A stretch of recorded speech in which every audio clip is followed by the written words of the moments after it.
Hello everyone, কেমন আছো তোমরা সবাই? আজকে আমি যাচ্ছিলাম একটু বাজারে বাজার করার জন্য। আর আমার দিদি আজকে আমাদের বাড়িতে আসবে, সেটার জন্য দিদিকে আনতে। তো আমি তারপরে টোটোতে উঠে পড়লাম। তো বাড়ি থেকে আমার বাজার পর্যন্ত যে 15 মিনিট সময় লাগে। তো এখানে আমার বোনঝির সঙ্গে দেখা হয়ে গেল। আমার বোনঝি এখানে নিয়ে যাচ্ছে, চলো একটু লজেন্স খাওয়াবে। তো আমি বললাম দাঁড়া, আমি বাজারটা করে নিই তারপরে। তো এটা হচ্ছে আমার দিদাদের চায়ের দোকান। তো আমি চলে আসলাম মুদিখানা বাজার করতে। তো কালকে আমি বিরিয়ানি বানাবো, সেটার জন্যই চাল নিয়েছিলাম। আর বাড়িতে কিছু মুদিখানা বাজার ছিল, সেটাও করে নিলাম।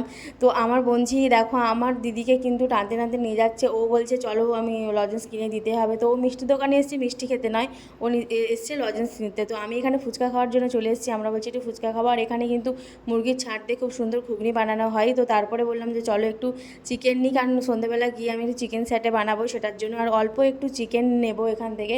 তো এখান থেকে অল্প একটু চিকেন নিয়ে নিলাম। তারপরে বললাম চলো একটু সবজি বাজারে যাই, সবজি করতে হবে, নিতে হবে। তারপরে এখান থেকে নিতে এলাম সবজি। তো এখানে সবজি বলতে নিয়েছি আমি ক্যাপসিকাম নিয়েছি, শসা নিয়েছি, আর কাঁচা লঙ্কা নিয়েছি, এসবই নিয়েছি। তো আমাদের বাজার মোটামুটি করা কমপ্লিট হয়ে গেছে। তারপরে সন্ধ্যা হয়ে গেছে, তো বলছি এখন বাড়ি যাওয়ার পালা।